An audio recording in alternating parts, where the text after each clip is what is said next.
우리 하나님께 영광의 박수 올려드리겠습니다. 오늘 지난주에 이어서 마가복음 강해 설교 두 번째입니다. 순서를 따라서 오늘은 9절에서 11절까지의 말씀을 봉독했습니다. 세례 요한은 사람들에게 예수님을 소개했습니다. 예수님은 우리의 인생의 구원자가 되시고 인도자가 되시는 분입니다. 그러므로 우리가 예수님을 나의 목자로 모시고 따라야 하는 거죠.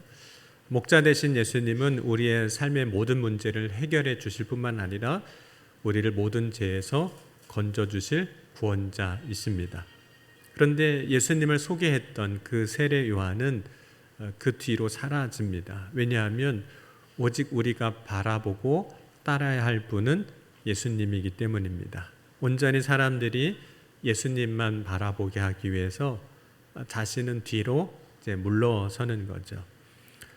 예수님은 하나님의 아버지의 뜻을 따라서 그 사역 공생애를 시작하시는데 그 공생애를 시작하시기 전에 두 가지를 하십니다. 먼저는 세례 요한에게 찾아가서 세례를 받으시는 일을 하는 겁니다. 마가복음 1장 9절 말씀 보면 그때 예수께서 갈릴리 나사렛으로부터 와서 요단강가에서 요한에게 세례를 받으시고, 예수님께서 세례 요한의 그 세례를 받는 사건을 통해서 예수님은 세상 죄를 지고 가는 하나님의 그 어린 양의 모습을 보여주셨습니다. 예수님이 세례를 받으시는 것이 세상 죄를 지고 가는 하나님의 어린 양이라고 말할 수 있는 이유는 그 모습이, 그러니까 세례 요한에게 세례받는 그 모습이 마치 레위기 16장에 나오는 아사셀과 같았기 때문입니다. 레위기 16장 6절 이에 보면 그 속죄가 어떤 방식으로 이루어지는지, 하나님께서 어떠한 약속을 주셨는지 이렇게 말씀하고 있습니다. 아론은 자기를 위한 속죄제에 수송아지를 드리되 자기와 집안을 위하여 속죄하고 또 그 두 염소를 가지고 회막문 여호와 앞에 두고 두 염소를 위하여 제비 뽑되 한 제비는 여호와를 위하고 한 제비는 아사셀을 위하여 할지며, 아론은 여호와를 위하여 제비 뽑은 염소를 속죄제로 드리고 아사셀을 위하여 제비 뽑은 염소는 산채로 여호와 앞에 두었다가 그것으로 속죄하고 아사셀을 위하여 광야로 보낼지니라. 그리고 레위기 16장 21절 22절에 이어서 이렇게 말씀합니다. 아론은 그의 두 손으로 살아있는 염소의 머리에 안수하여 이스라엘 자손의 모든 불의와 그 범한 모든 죄를 아뢰고 그 죄를 염소의 머리에 두어 미리 정한 사람에게 맡겨 광야로 보낼지니, 염소가 그들의 모든 불의를 지고 접근하기 어려운 땅에 이르거든 그는 그 염소를 광야에 놓을지니라. 그래서 속죄는 죄를 짊어지고 갈 염소에게, 아사셀 염소죠, 안수하고 그를 광야로 내보내는 겁니다. 제사장이 안수하는 이유는 제사장이 그 손을 그 아사셀 염소의 머리 위에 둘 때, 안수할 때 그 안수를 통해서 모든 죄가 그 염소에게로 전가되기 때문에 그렇습니다. 그것이 이제 하나님께서 속죄에 대한 약속이거든요. 그러니까 예수님이 세례 요한에게 세례를 받으시는 것이 세상 죄를 지고 가는 하나님의 어린 양으로서 세상의 모든, 저와 여러분의 모든 죄가 예수님에게 전가되게 하시는 그런 사건이 되는 겁니다. 예수님은 사람의 모든 죄를 짊어지시고 십자가에 죽으셨습니다. 예수님이 십자가에 죽으심으로 모든 사람의 죄는, 저와 여러분의 죄는 단번에 다 대속됐습니다. 그 약속이 이제 히브리서 7장 27절과 9장 12절 말씀입니다.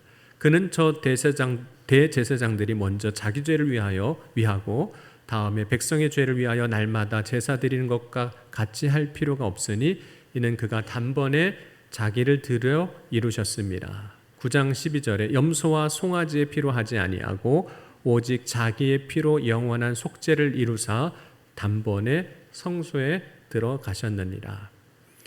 예수님은 세례 요한으로부터 세례를 받으신 후에 마치 아사셀이 광야로 내몰리는 것처럼 광야로 내몰리십니다. 그래서 예수님께서 공생애를 시작하시기 전에 두 번째 하시는 일이, 첫 번째가 세례 요한의 세례를 받는 것이고 두 번째가 성령에 이끌리어 광야로 내몰리시는 겁니다. 그럼 광야로 예수님께서 내몰리실 때 예수님은 어떤 마음이셨을까요?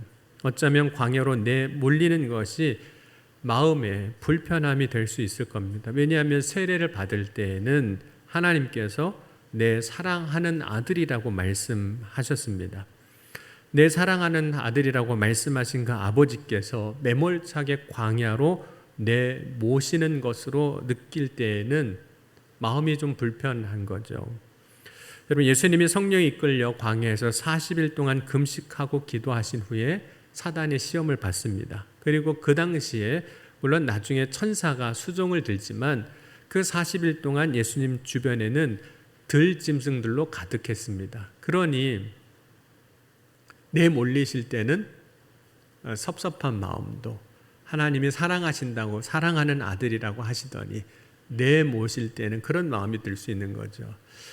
광야는 육신으로 오신 예수님을 위협하는 환경들과 유혹하는 위협 요소들로 가득한 곳임에도 불구하고 그곳으로 내모신 겁니다. 하지만 예수님은 그 모든 환경과 유혹을 이기셨습니다. 예수님은 승리하셨습니다.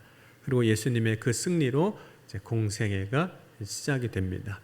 그런데 이러한 예수님에게 벌어진 이러한 모든 일이 이루어질 때 그 삶에 일어난 큰 변화가 있는데 그것은 장소의 변화라는 거예요. 이 변화가 장소의 변화를 통해서 이루어졌다는 겁니다. 그러면 예수님께서 공생애를 사시기 전에는 나사렛이라는 동네에 사셨습니다. 나사렛은 예수님의 고향입니다. 물론 이제 출생지는 베들레헴입니다. 예수님이 베들레헴에서 태어나신 표면적인 이유를 보면 그 당시의 황제였던 가이사 아구스도가 자기가 통치하는 모든 나라에 있는 백성들은 다 호적을 하라는 명령을 내립니다. 그래서 누가복음 2장 1절에서 5절까지의 말씀 보면 그때 가이사 아구스도가 영을 내려 천하로 다 호적하라 하였으니 이 호적은 구레뇨가 수리아 총독이 되었을 때 처음 한 것이라. 모든 사람이 호적하러 각각 고향으로 돌아가며 요셉도 다윗의 집 족속이므로 갈릴리 나사렛 동네에서 유대를 향하여 베들레헴이라 하는 다윗의 동네로 그 약혼한 마리아와 함께 호적하러 올라가니 마리아가 이미 잉태하였더라. 예수님이 베들레헴에서 태어난 표면적인 이유는 황제가 다 호적하라고 했기 때문에 본적지를 찾아가는 거죠. 나사렛에 살고 있지만 이제 요셉과 마리아의 본적지는 이제 베들레헴이니까 그곳으로 이제 가게 되는 겁니다. 그런데 베들레헴에서 예수님께서 베들레헴에서 태어나게 되는 진짜 이유, 하나님의 섭리죠. 진짜 이유는 유대인의 왕으로 오신 예수님이 선지자의 기록된 글 그대로, 그 말씀 그대로 이루어지기 위해서입니다. 그래서 마태복음 2장 5절과 6절 말씀 보면 이르되 유대 베들레헴이오니 이는 선지자로 이렇게 기록된 바 또 유대 땅 베들레헴아 너는 유대 고을 중에서 가장 작지 아니하도다. 내게서 한 다스리는 자가 나와서 내 백성 이스라엘의 목자가 되리라 하였음이니라. 그러니까 예수님이 다윗의 자손으로 오신 메시아이심을 온 땅에 선포하기 위해서 표면적으로는 황제의 명령으로 베들레헴에서 태어나시지만 그러나 진짜 하나님의 섭리 가운데서는 선지자로 말씀하신 그 말씀이 성취되게 하기 위해서 베들레헴에 태어나게 하시는 겁니다. 예수님은 베들레헴에서 태어나셨지만 곧 애굽으로 도망갑니다. 헤롯이 유대인의 왕으로 오신 예수님을 죽이고자 하기에 예수님이 이제 도망가는 거죠. 그러나 헤롯이 죽은 후에 예수님은 다시 나사렛 동네로 돌아오십니다. 그런데 나사렛 동네로 돌아오실 때 그 표면적인 이유는 나사렛이란 동네가 요셉과 마리아가 살던 곳이기 때문에 다시 돌아오는 거예요. 그러나 그 진짜 이유, 하나님의 섭리는 역시 선지자로 하신 말씀에 그리스도는, 메시아는 나사렛 사람이라 칭하심을 받아야 하는 겁니다. 그래서 나사렛으로 오는 겁니다. 마태복음 2장 21절에서 23절 말씀 보면 요셉이 일어나 아기와 그의 어머니를 데리고 이스라엘 땅으로 들어가니라. 그러나 아켈라오가 그의 아버지 헤롯을 이어 유대 임금됨을 듣고 거기로 가기를 무서워하더니 꿈에 지시하심을 받아 갈릴리 지방으로 떠나가 나사렛이란 동네에 가서 사니 이는 선지자로 하신 말씀에 나사렛 사람이라 칭하리라 하심을 이루려 함이로라.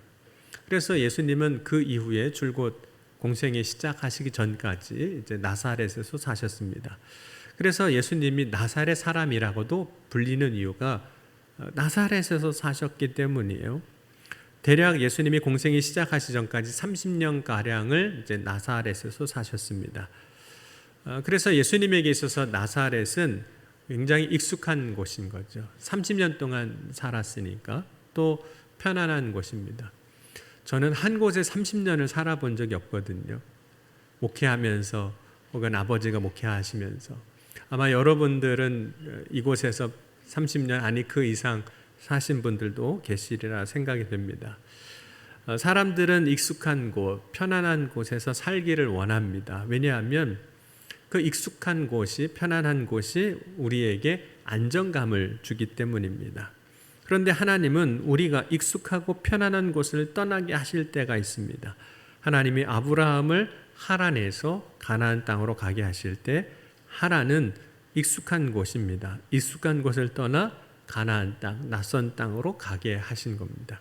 그런데 하나님이 말씀하실 때 아브라함이 하나님의 말씀을 따라 하란에서 가나안 땅으로 간 것처럼 예수님도 오늘 말씀 보면 이제 나사렛에서 평생을 살았던 익숙한 나사렛에서 이제 요단강으로 가십니다.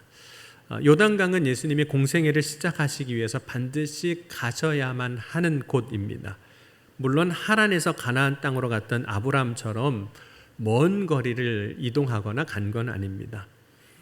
그렇진 않지만 예수님은 하나님 아버지의 뜻을 따라서 나사렛에서 요단강으로 가셨습니다. 여러분, 예수님께서 나사렛에서 요단강으로 가는 것은 삶의 환경 그 자체가 크게 바뀌는 건 아닙니다. 예를 들자면 하란과 가나안 땅은 완전히 자연 환경도 다르고 문화도 다른 곳이라 할 수 있습니다. 그러나 나사렛에서 요단강은 그렇게 크게 차이 나는 곳이 아닙니다. 현재 이스라엘이 강원도 만하거든요. 이스라엘 땅에 차지하고 있는 한 지명, 한 위치에 불과할 정도의 크게 차이가 나는 곳이 아닙니다. 거리로도 그렇게 멀지 않은 곳입니다. 그러나 예수님께서 나사렛에서 요단강으로 가셨을 때는 그 삶이 완전히 달랐습니다. 예수님께서 나사렛을 떠나 요단강으로 가실 때 예수님은 이제 하나님 아버지의 뜻을 이루기 위한 삶을 사시는 겁니다. 아버지의 뜻을 이루는 삶은 그 이전과는 완전히 다르죠. 순종을 통해서 그것이 두드러지는데, 여러분, 예수님이 요단강에 오시기 전에 불순종하는 삶을 사신 것은 아닙니다. 하지만 이제 요단강으로 오셨을 때는 오직 하나님 아버지의 뜻에 완전히 순종하는 삶을 사시는 거예요. 완전한 순종의 삶을 사는 것이 나사렛에서 요단강으로 가는 삶이었습니다. 예수님께서 어느 한 장소에 체류하지 않으셨다. 그러니까 나사렛에서 머물지 않으셨다. 그래서 나사렛에서 요단강으로 가셨다는 것을 이렇게도 설명을 할 수 있습니다. 여러분, 예수님은 본래 하나님과 함께 계셨습니다. 그래서 하나님 우편이 예수님의 자리셨던 거죠.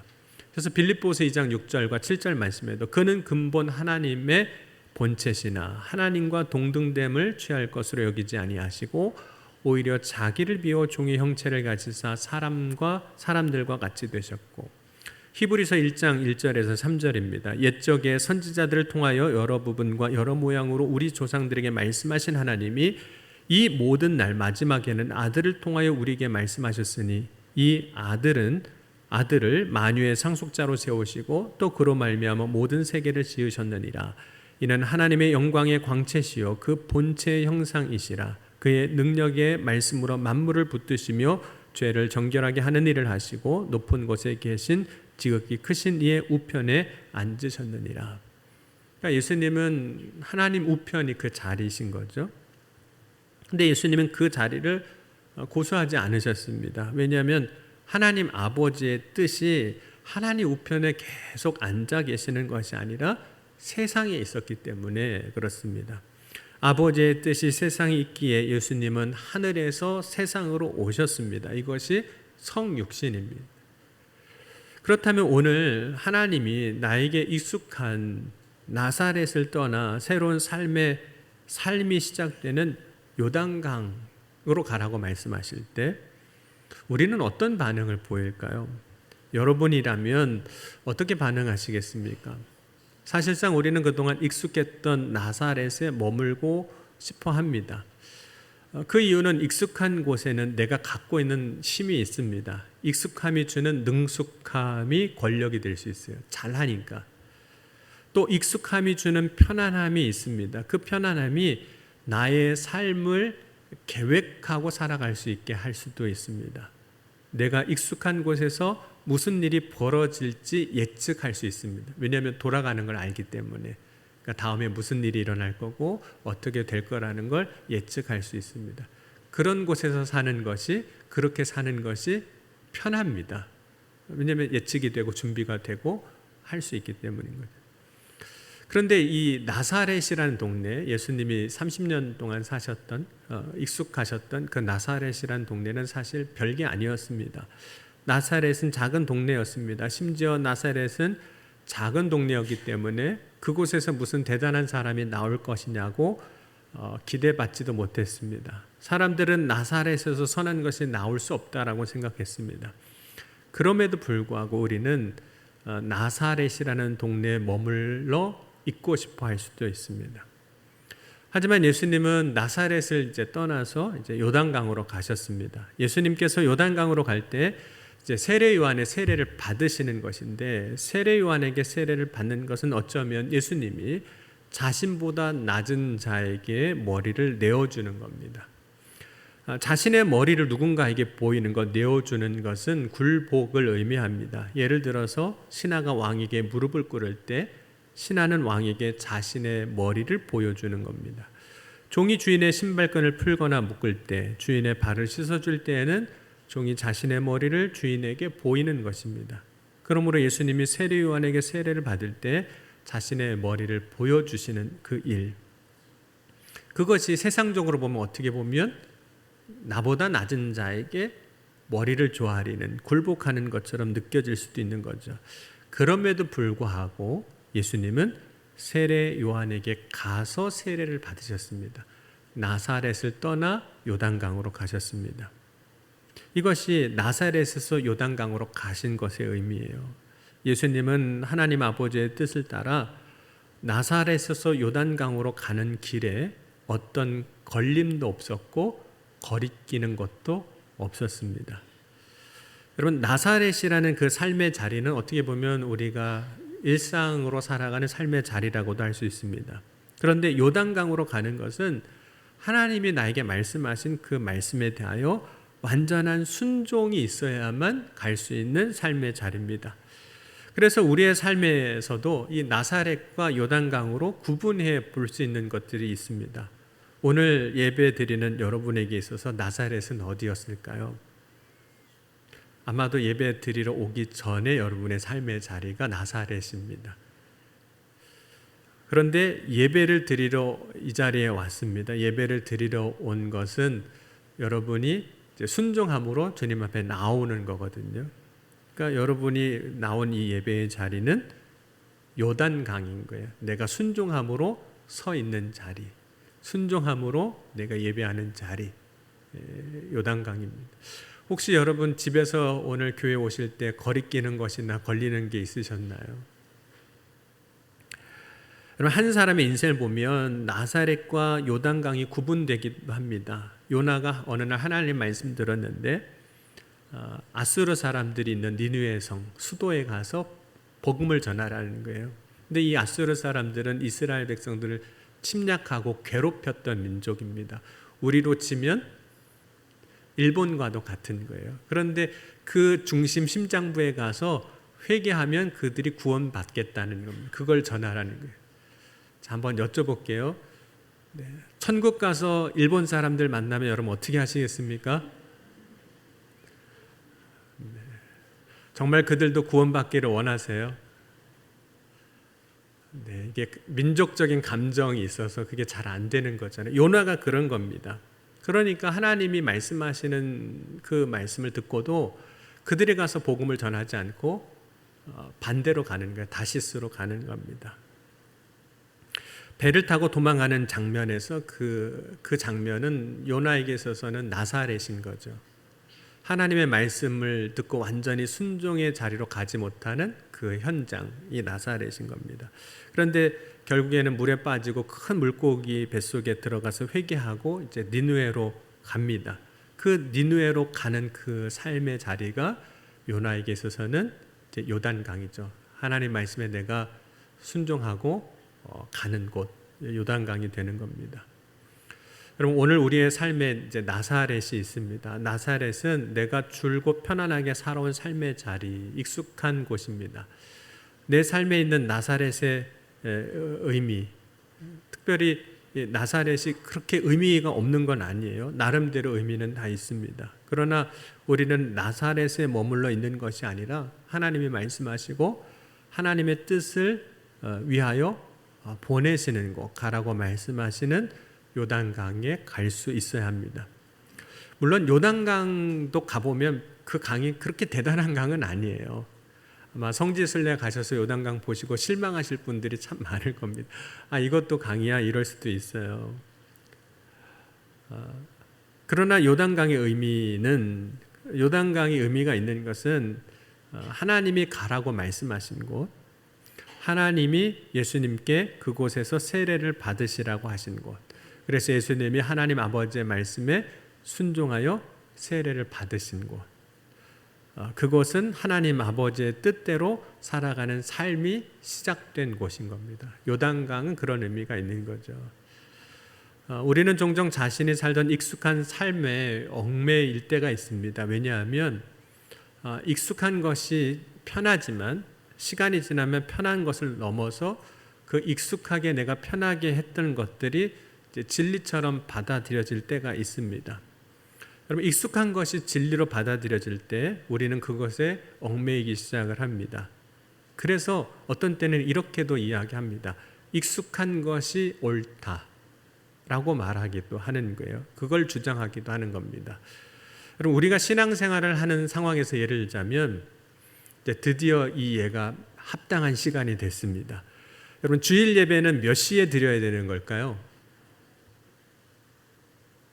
일부 예배 때는 이게 참 안 맞았는데 주일 예배는 몇 시에 드려야 되는 거죠? 질문하면 대부분 11시라고 대답합니다. 근데 11시라고 대답하는 이유가 대부분 많은 교회에서 그렇게 예배를 드려왔기 때문이에요. 그러면 이러한 유사한 질문을 이제 유대인들에게 한다면 이렇게 질문할 수 있습니다. 기도는 언제 하는 걸까요? 물론 우리에게 기도는 급할 때, 다급할 때, 힘들 때, 어려울 때, 괴로울 때, 고통스러울 때, 뭐 이런 때 기도하는 때이지만 유대인들에게 기도는 언제 하는 겁니까? 라고 물어보면 유대인들은 이렇게 대답할 겁니다. 하루에 3번 3시, 6시, 9시 하는 겁니다. 이렇게 대답할 겁니다. 그 이유는 그것이 율법이고 그렇게 유대인들은 기도해 왔기 때문입니다. 여러분, 어느 것이든 그것이 익숙해지면 그것을 벗어나는 것이 마치 잘못된 것처럼 느껴질 때가 있어요. 그것에 매여 있는 거죠. 그런데 진리는 매여 있게 하지 아니하고 자유하게 합니다. 요한복음 8장 31절 32절 보면 그러므로 예수께서 자기를 믿는 유대인들에게 이르시되 너희가 내 말에 거하면 참으로 내 제자가 되고 진리를 알지니 진리가 너희를 자유롭게 하리라. 만약 예수님이 유대인의 관습 혹은 자신의 살아온 삶의 익숙한 습관에 얽매여 있었다면 절대로 나사렛에서 요단강으로 가시지 않으셨을 겁니다. 뿐만 아니라 광야로는 더욱 가시지 않으셨을 겁니다. 그러나 예수님은 어느 것에도 얽매이지 않으셨습니다.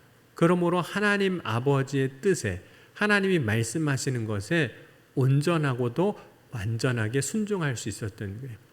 여러분, 우리의 삶에 어떤 것이든 우리를 얽매거나 우리를 걸리게 하는 것이 있으면 그 얽매고 걸리는 것 때문에 결국에는 하나님이 말씀하셔도 순종하지 못하는 겁니다. 그럼 바울은 결혼에 대해서 이렇게 이야기하기도 했습니다. 고린도전서 7장 6절에서 8절 보면 그러나 내가 이 말을 함은 허락이요 명령이 아니니라. 나는 모든 사람이 나와 같기를 원하노라. 그러나 각각 하나님께 받은 자기의 은사가 있으니 이 사람은 이러하고 저 사람은 저러하니라. 내가 결혼하지 아니한 자들과 과부들에게 이르노니 나와 같이 그냥 지내는 것이 좋으니라. 자, 이제 결혼 안 한 자녀를 두신 부모님께 여쭤보겠습니다. 자녀들 결혼해야 될까요? 말아야 될까요? 하면 좋죠. 네. 하기를 바라시죠. 네. 근데 바울은 결혼에 대해서 두 가지를 이야기합니다. 동시에 하는데 첫 번째는 결혼하라는 거예요. 그러나 결혼하지 않은 자들은 나와 같이 그냥 지내는 것도 좋다라고 이야기를 하면서 이것은 명령은 아니라는 겁니다. 바울은 결혼에 대해서 반드시 해야 한다 혹은 하지 말아야 한다라고 말하지 않습니다. 결혼에 대하여 어느 것을 선택하든지 그것이 믿음 안에서 자유함이 되어야 한다라고 말하고 있는 거예요. 정욕에 얽매여 있는 사람은 정욕에 얽매이지 않기 위해서 결혼하는 것이 더 낫고, 결혼하지 않았다면 때로는 가족에 얽매이지 않고 다른 일에 얽매이지 않고 복음을 전하는 자가 되기 위하여 결혼을 하지 않아도 괜찮다라는 겁니다. 중요한 것은 했느냐 안 했느냐, 하느냐 마느냐 그 문제가 아니라 내가 무엇에 얽매여 있느냐 그렇지 않느냐에 따라서 달라질 수 있다는 겁니다. 여러분, 진리 안에서 얽매이지 않으면 어떤 상황에서든 사실은 순종할 수 있습니다. 우리가 진리 안에서 걸림이 없으면, 얽매이는 것이었으면 주님 말씀하시는 것에 대해서 우리가 다 순종할 수 있어요. 그런데 그것 중에 얽매이는 것이 하나라도 있으면, 걸리는 것이 하나라도 있으면 참 순종하기가 어려워지는 거죠. 그럼 어떤 경우에는 사람에 얽매여 있는 경우도 있거든요. 대표적인 경우가 가족에 얽매이는 거예요. 부모에 얽매여 있는 경우도 참 많아요. 그래서 자녀들이 부모 때문에 뭘 못하는 경우도 있어요. 때로는 남편이나 아내에 얽매여 있는 경우도 있습니다. 어떤 사람은 자식에게 얽매여 있는 사람도 있습니다. 얽매여 있는 사람은 그가 누구이든 간에 주님이 말씀하실 때 나사렛에서 요단강으로 가기가 어렵습니다. 그 얽매여 있는 것 때문에. 어떤 사람은 세상의 돈에 재물에 얽매여 있는 거죠. 그래서 나사렛에서 머물러 있을 수밖에 없습니다. 그래서 하나님이 가라고 하시는 믿음의 자리로 가지 못하고 그냥 계속 그 얽매여 있는, 나를 얽매는 그것 때문에 머물러 있는 거죠. 돈에 얽매이는 삶을 살아갈 때 참으로 무서운 것 중에 하나는 나중에 돈이 나의 신이 되어버린다는 거예요. 그래서 하나님을 잃어버리고 살아가는 삶이 되는 경우도 많습니다. 그래서 어떤 이런 사람들은 모든 것이 다 돈이 되는 거예요. 돈이 신이 되어서. 그럼 어떤 사람의 경우는 이제 죄에 얽매여 있는 경우도 있습니다. 그래서 계속 반복적인 죄를 짓고 살아가기도 해요. 그 죄에서 빠져나오지 못하는 거죠. 죄에 빠져 있는 겁니다. 예수님께서 만난 사람들 가운데 때로는 그가 가진 질병을 고쳐주시고 또 그의 삶의 문제 가운데 해결을 해주신 다음에 그들에게 하셨던 말씀 중에 하나가 다시는 죄를 범하지 말라는 말씀이었습니다. 그런 장면들이 나옵니다. 예수님께서 그들에게 이렇게 말씀하신 이유는 그들의 예수님 만나기 이전의 삶이 죄에 얽매여 있었던 삶이었던 것을 아시기에 더 이상 다시는 죄를 짓지 말라고 권면을 하셨던 거죠. 그리고 오늘은 이제 광복절을 앞두고 지키는 기념주일입니다. 35년간 일제 강점기를 지나서 1945년 8월 15일 해방이 됐습니다. 그럼 해방의 의미는 우리가 자유하게 된 거예요. 더 이상 일제로부터 억압과 고통이 없는 대한민국 사람으로 자유롭게 살아가게 된 것이 해방입니다. 그런데 믿음 안에서 우리의 삶을 다시 돌아보면 예수 그리스도 안에서 우리가 이제는 어떤 것에도 얽매이지 아니하고 진리 안에서 자유하게 하신 거예요. 그것이 복음입니다. 예수 그리스도 안에서 우리에게 주신 복음입니다. 여러분, 하나님은 저와 여러분이 오늘 이 나라와 이 민족이 예수 그리스도 안에서 어떤 것에도 매이지 아니하고 어떤 것에도 걸림이 없는 자유한 삶을 살기를 원하시는 거죠. 예수 그리스도 안에서 그런 자유를 누리기를 원하시는 겁니다. 여러분, 예수 그리스도 안에서 자유한다. 자유한다는 것은 내가 원하는 대로 모든 것을 할 수 있다는 뜻은 아닙니다. 자신이 원하는 대로 하는 것은 방종입니다.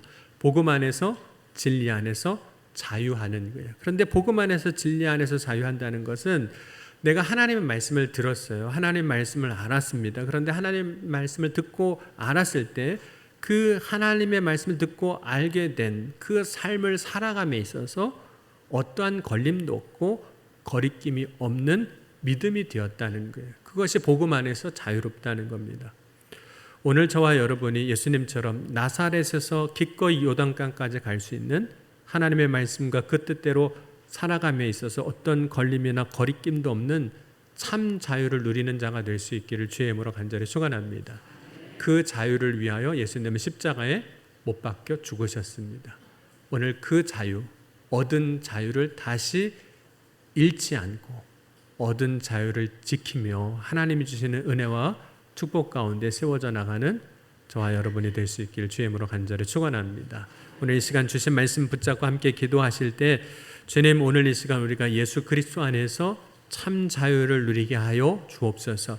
주의 말씀을 듣고 살아가는 가운데, 진리 안에 살아가는 가운데 어떠한 걸림이나 거리낌도 없게 하시고 주의 말씀을 따라 순종하며 살아갈 때 승리하는 삶을 살게 하여 주옵소서. 이 시간 함께 우리 통성으로 기도하시겠습니다. 지금도 살아계시고 역사하신 하나님, 오늘 이 시간 복음 안에 진리 안에서 자유한 자의 삶을 살길 원합니다. 주의 말씀을 따라 믿음으로 살아갈 때 거리낌이 없게 하시고 어떤 걸림도 없게 하시고 오직 복음 안에 진리 안에 온전히 주의 말씀을 따라 순종의 삶을 살아가는 주의 자녀들로 서게 하여 주옵소서. 이 아침에 주님께서 역사하시는 줄 믿습니다. 이 아침에 우리에게 믿음을 허락하여 주신 줄 믿습니다. 그 놀라운 믿음 안에서 얻었던 자유를 잃지 않게 하시고 얻었던 자유를 빼앗기지 아니하는 복된 삶이 되게 하여 주시옵소서. 사랑해 주님 감사합니다. 오늘 예수 그리스도를 통해서 우리에게 참 자유를 주신 줄 믿습니다. 얻은 자유를 빼앗기지 아니하게 하시고 잃지 아니하게 하시고 복음 안에서 진리 안에서 참 자유를 누리는 자들이 되게 하여 주옵소서. 오늘도 우리 가운데 친히 역사하시고 말씀 가운데 행하여 이루어 주신 것을 믿사오니 예수님의 이름으로 간절히 기도하옵나이다. 아멘.